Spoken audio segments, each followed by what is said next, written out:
Hello everyone, welcome to Praveen classes mathematics based. Last class में मैंने circle पढ़ाया था, area related to circle, NCERT chapter 12 में ये है और बहुत इंपॉर्टेंट था। मैंने कुछ फॉर्मूला डिस्क्राइब किया था। मैं इस वीडियो में उससे रिलेटेड कुछ क्वेश्चन आपको सॉल्व करवाऊंगा, जिससे आपको आइडिया हो जाएगा क्वेश्चन को सॉल्व कैसे करना है। एक क्वेश्चन लेते हैं जो बहुत बेसिक सा क्वेश्चन है। एक सर्कल है, इस सर्कल के सेंटर में से एक रेडियस ड्रॉ किया गया जो 15 मीटर का है या 15 सेंटीमीटर का है। ओके, एंगल यहाँ पे 60 डिग्री है। और अगर आपको बोला जाए दैट कैलकुलेट द एरिया, और वो ये सेक्शन होना चाहिए।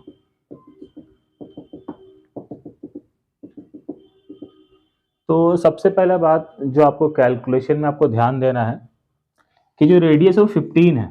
अगर आप इसका एरिया निकालने जाएंगे तो एरिया का फॉर्मूला मैंने लास्ट क्लास में बताया था, और जिन्होंने वीडियो नहीं देखा है मैं डिस्क्रिप्शन में लिंक दे दूंगा, आप उसे जाके चेक कर लो। Area is equal to theta by 360 pi are square. अब थोड़ा कॉमन सेंस आपको ये लगाना है कि आप जब इसे सॉल्व करोगे, ठीक है, तो चलो ये तो देख लेता हूँ कि थीटा का वैल्यू 60 है, 60 बाई 360 तो सॉल्व हो जाएगा। ठीक है, पाई अगर मैं 22/7 ले रहा हूँ और आर का वैल्यू कितना है 15, तो आप ये देख लोगे कि आप 15 को 7 से डिवाइड नहीं कर सकते हो।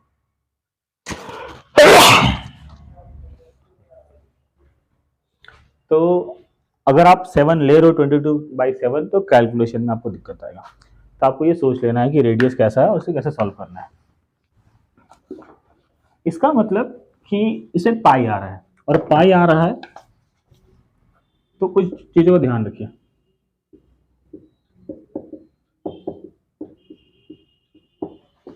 एरिया क्या हो जाएगा theta by 360 into pi are square. सबसे ज्यादा दिक्कत तो कैलकुलेशन में ही होता है इस चैप्टर में। पाई का वैल्यू आपको 22/7 नहीं लेना है, वो मुझे कैसे पता चलता है आर का वैल्यू देख के। आर मेरा 15 है, तो 15 इंटू 15, अगर मैं यहाँ 22/7 लेता भी हूँ तो उससे कोई फायदा होगा नहीं।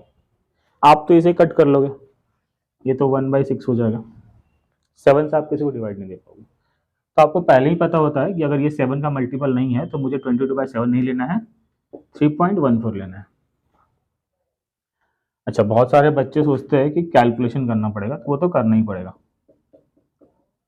जैसे यहाँ पे 6 आ गया, अब मुझे दिख रहा है ये 3 से कट जाएगा, 3 2 जा 3 3 जा। अब ये 2 से कट जाएगा, 2 1 जा 2, यहाँ पे 11 हो जाएगा, 2 5 जा 10, 1 7 157। पॉइंट आप देखिए 1.57, ये भी 2 खत्म हो गया। तो 1.57 इंटू 15 इंटू 3, आप इसे मल्टीप्लाई कर लीजिए 1.57 इंटू 45। बस यहाँ आके सब रुक जाते हैं, इसके बाद आप सॉल्व भी नहीं करते। देखिए मल्टीप्लाई करना बहुत जरूरी है, वो भी कोई ट्रिक्स है नहीं, जो नॉर्मल मेथड है मल्टीप्लाई का उसी से कीजिए और जल्दी कीजिए, तो इससे ये चैप्टर थोड़ा आसान हो जाता है। 5 7 जा 35, हैंड में 3, 5 5 जा 25 एंड 3 28, हैंड में 2, 5 1 जा 5 1 2 7, 4 7 जा 28 एंड 2, 4 5 जा 20 into 22, हैंड में 2, 4 1 जा 4 हो 6।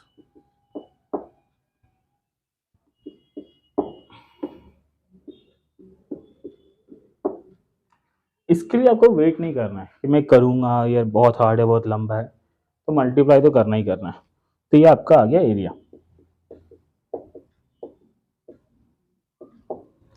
तो बेसिकली आपको यहाँ पे ये सीखना है कि अगर r का वैल्यू 7 के मल्टीपल पे नहीं है, तो 7 के मल्टीपल पे नहीं है तो फिर आप 3.14 ही लीजिएगा।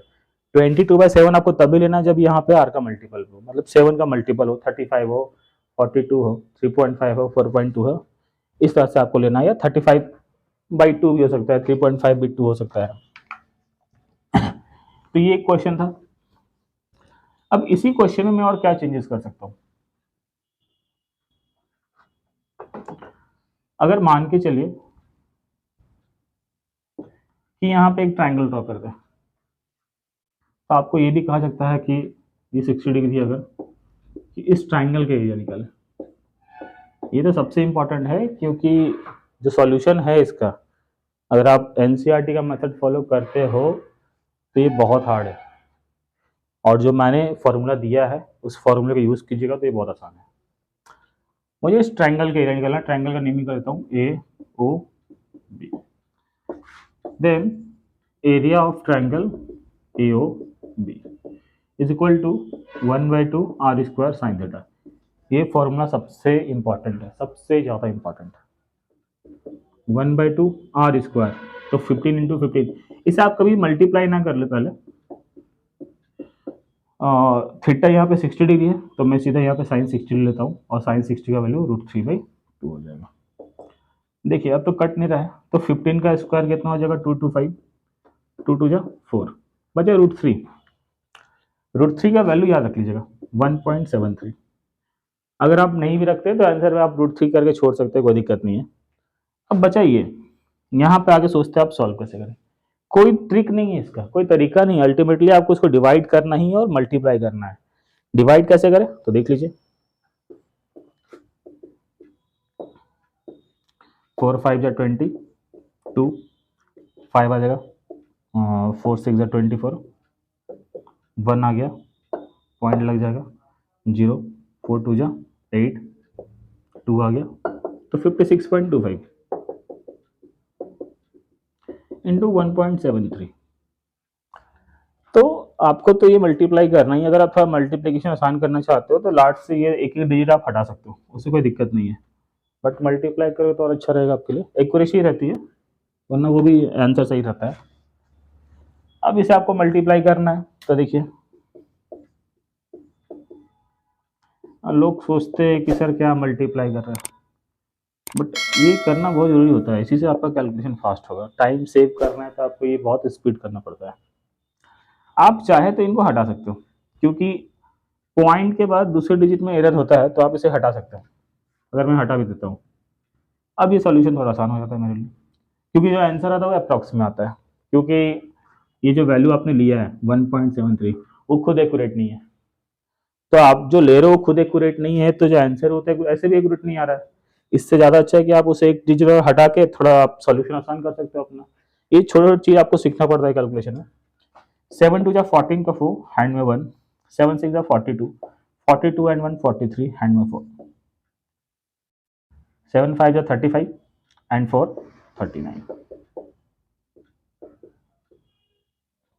4 5 5 हैंड में 1 9, 95.5 सेंटीमीटर स्क्वायर। तो यहाँ पे थोड़ा हार्ड था, तो इसको आपको आसान करने के लिए आपको ये एक चैप्टर होता है एरर। एरर क्या होता है कि हम जो सॉल्यूशन करते हैं मैथ या फिजिक्स में, तो हम जो फॉर्मूला यूज़ कर रहे हैं या जो डेटा यूज़ कर रहे हैं, अगर इसमें ऑलरेडी एरर है, वो खुद एक्यूरेट नहीं है, तो आपका जो सॉल्यूशन होगा, जो आंसर आएगा, उसमें भी एरर होगा। तो आप चाहे तो यहाँ से लास्ट डिजिट को आप हटा सकते हो, क्योंकि ये जो 3 है वो खुद एक्यूरेट नहीं है। तो आंसर तो ऐसे भी एक्यूरेट नहीं आ रहा है, तो यहाँ पर भी आप आंसर लाओगे तो वो भी एक्यूरेट आएगा। ये पॉइंट है, ये सही है। क्यों है, मैं एक वीडियो में इसको एक्सप्लेन कर दूंगा। मैथ के कुछ रूल होते हैं, उसको ये फॉलो करते हुए मैंने बताया। तो सॉल्यूशन यहाँ से हो गया। अब देखिए मैं अभी भी इन्हीं मेथड का इस्तेमाल करता हूँ। ऐसा इसलिए ये फास्ट हो जाते हैं थोड़ा कैलकुलेशन में, और हमेशा पुराना मेथड ही यूज करें कैलकुलेशन के लिए। तो इस से हमारा बस ये एरिया निकला। अब अगर आपको बोला जा रहा है, इसी क्वेश्चन में तो वेरिएशन करता हूँ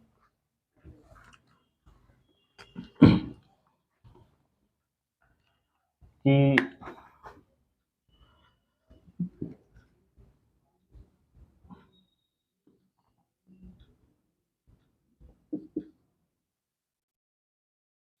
कैलकुलेट दिस एरिया, जो सबसे इंपॉर्टेंट है। तो अभी हमने जो दोनों सीखा उसी की हेल्प से हम इसे सॉल्व करेंगे। ये एरिया बन किससे रहा है, तो आप देखिएगा ये एरिया जो बन रहा है, हमने अभी थोड़ा देर पहले इस एरिया को निकाला था। इसमें हम इस एरिया को अगर माइनस कर दें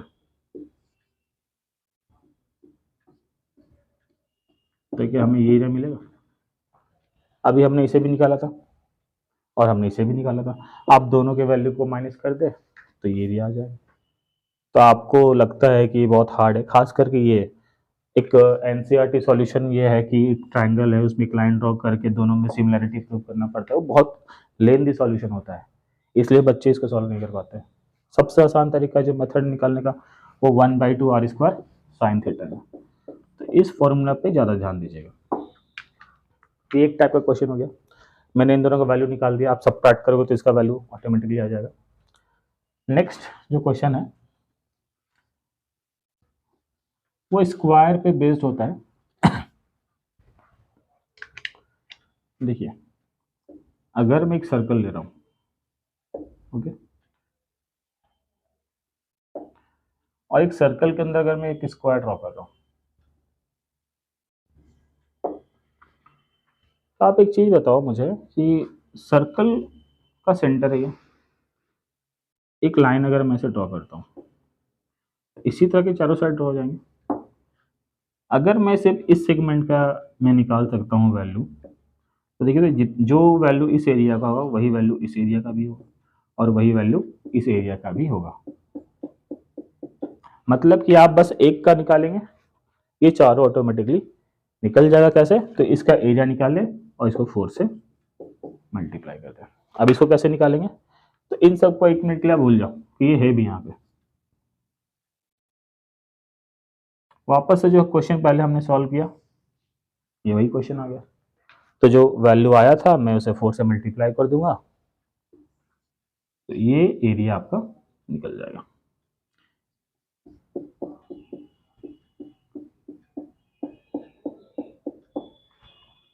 ये काफ़ी आसान हो जाता है, बस ऑब्जर्वेशन स्किल चाहिए होता है। एक और टाइप का क्वेश्चन है जो मैं डील कर दे रहा हूँ, मैं उतना सॉल्व नहीं कर रहा हूँ, तरीका तो वही है, बाकी थोड़ा इमेजिनेशन पावर चाहिए कि किस तरह से क्वेश्चन बन सकते हैं इसमें। अगर मैं कैसा ले रहा हूँ,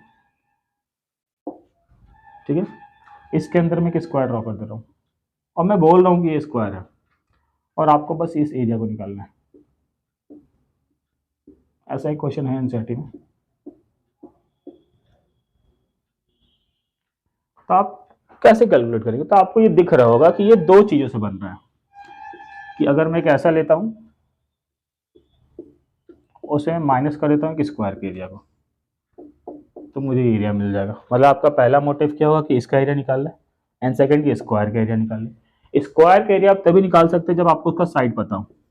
मतलब आपको ये सोचना पड़ेगा कि स्क्वायर का साइड क्या होगा। अब बच्चे गलती क्या करते हैं, वो यहाँ पे फोकस कर लेते हैं कि सर ये साइड है, ये तो हमें पता नहीं है, और रेडियस तो सर यहाँ से यहाँ होगा जो आपको दिया रहेगा। तो यहाँ से तो आप निकाल ही नहीं सकते हो कभी। आप एक चीज ध्यान दो, ये 90 डिग्री है, स्क्वायर का हर एक एंगल 90 डिग्री होता है। तो इसका आप कैसे निकालोगे, पहले आप वो देख लो, ठीक है। तो ये 90 डिग्री है, तो ये क्वेश्चन को अगर मैं रोटेट कर दूं थोड़ा, तो ये ऐसा बन जाएगा जैसा कि आप देखते आ रहे हो अभी तक, 90 डिग्री। रेडियस आपको दिया हुआ है, ये सेक्शन निकल जाएगा, इसके हेल्प से तो आप पूरा निकाल लोगे। चलो ठीक है, ये निकल गया। फॉर्मूला क्या होगा? Theta by 360 into pi are square.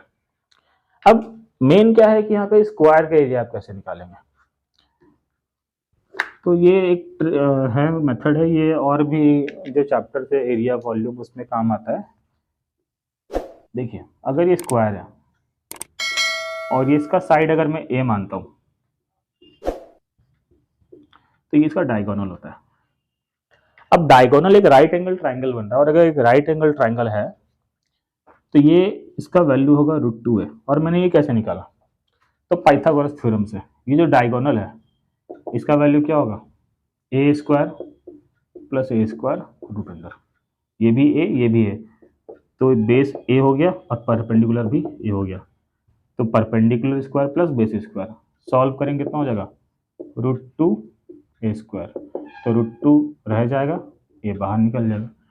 तो एक चीज हमेशा याद रखिएगा, स्क्वायर का जो डायगोनल होता है वो हमेशा √2 ए होता है। और अगर आप यहाँ पे ध्यान दें कि यहाँ से यहाँ अगर हम इसे जोड़े तो ये तो √2 ए हो जाएगा,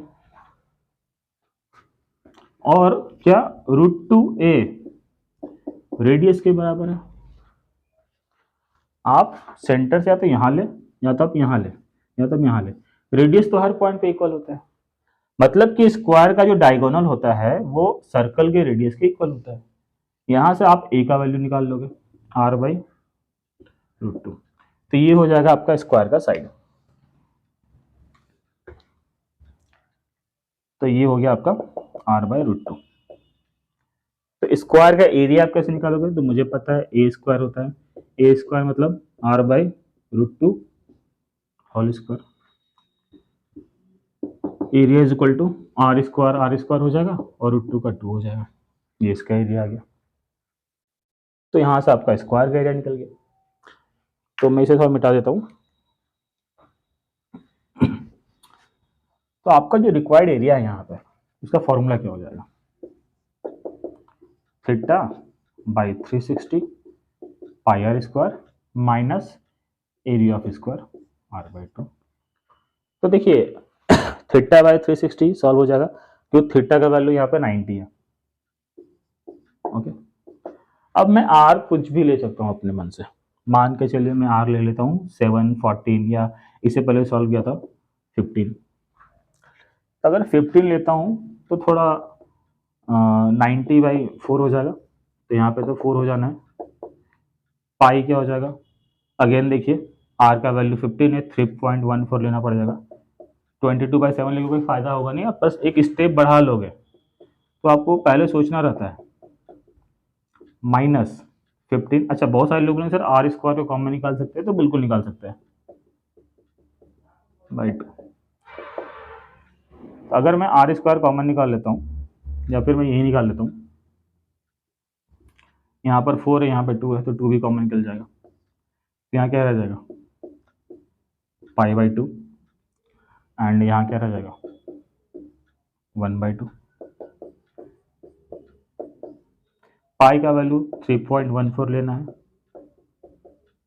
देखिए एलसीएम सेम हो जाएगा, 2 3.14 माइनस 1।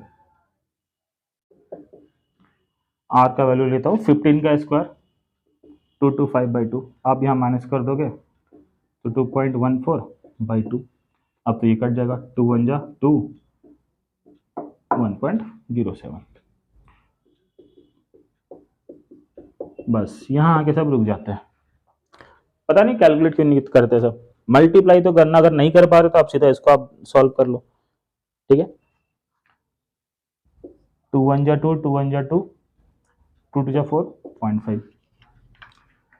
मतलब कि जो सॉल्यूशन हुआ 112.5 इंटू 1.07, ये हो गया आपका। अब बस इसे मल्टीप्लाई करना है। मैं मल्टीप्लाई भी करके दिखा देता हूँ। बोलेंगे सर सिर्फ जहाँ मेन था वहाँ छोड़ देते हैं। 112.5 1.07। इसमें ना मतलब ऐसा सोचिए नहीं कि अरे बहुत लंबा मल्टीप्लाई, आप कर जाइए। जितने देर में आप सोचेंगे ना उतने देर में आप मल्टीप्लाई कर चुके होंगे। देखिए 7 5 जा 35, हैंड में 3, 7 2 जा 14 एंड 3, 17 का 7, हैंड में 1, 7 1 7 8 7 0 0 0 0 5 2 1 1 5 7 13, हैंड में 1, 8 2 10 0, हैंड में 1, 1 2 3 1 2 3। तो ये आ गया आपका आंसर। तो ये तो करना था, बस इसमें आप लोग सोचते रह जाते हो। अच्छा, ये क्वेश्चन जो मैंने अभी सॉल्व किया, ये अभी डीएवी के एग्जाम में प्री बोर्ड में सेम क्वेश्चन आया हुआ है। सेम के यही क्वेश्चन, बस रेडियस अलग दिया हुआ है। तो बहुत आसान है। सर्कल हमें लगता है कि हार्ड है। एक लास्ट क्वेश्चन में बता दे रहा हूँ, जो लीफ है मैंने लास्ट क्लास में भी एक्सप्लेन किया था। तो देखिए एक स्क्वायर है, यहाँ पे मैं एक लीफ बना दे रहा हूँ।